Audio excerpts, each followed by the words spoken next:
ইউএইর সাথে আমাদের ভিসা সংক্রান্ত অনেকগুলো জটিলতা চলছে। ইউএইতে আমাদের ভিসা রেস্ট্রিকশন আছে এবং এটা অনেক বছরের পুরনো একটা সমস্যা। এটা 2012 থেকে এটা একটা পুঞ্জীভূত একটা সমস্যা তৈরি হয়েছে।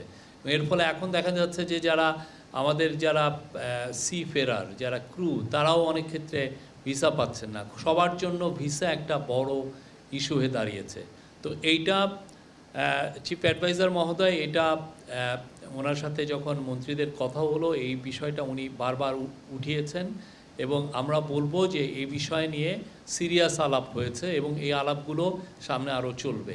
তো এই আলাপের পরিপ্রেক্ষিতে আমরা ওদের সাথে অনেকগুলো আলাপই করছি। ওদের সাথে আমাদের একটা ফ্রেশ একটা স্টার্ট করার আমরা চেষ্টা করছি এবং হচ্ছে এবং কম্প্রিহেন্সিভ ওদের সাথে আমাদের একটা ডায়ালগ হচ্ছে। আমরা চাচ্ছি যে ওদের সাথে আমাদের যে সম্পর্ক এটা যাতে আরও আপগ্রেডেড হয়। এর ফলে কয়েকটা বিষয় হবে, সেটা হচ্ছে আমরা ইউএই থেকে ইনভেস্টমেন্ট আমরা বাংলাদেশে আনতে পারবো।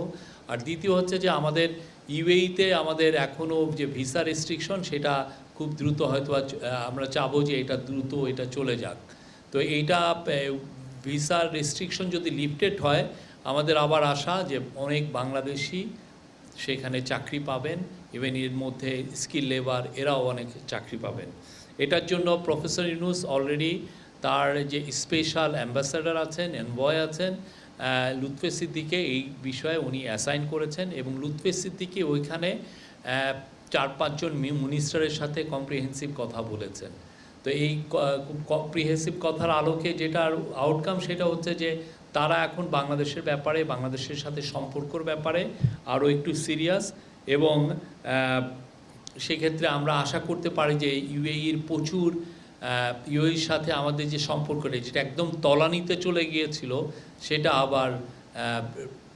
আবার সেই আরও একটু বেটার জায়গায় যাবে, যেখানে আমরা তাদের সাথে একটা আমাদের ট্রেড রিলেটেড কোঅপারেশন বা ইনভেস্টমেন্ট এবং সেক্ষেত্রে এবং আমাদের জনসম্পদ রপ্তানির ক্ষেত্রে নতুন দুয়ার উন্মোচিত হবে।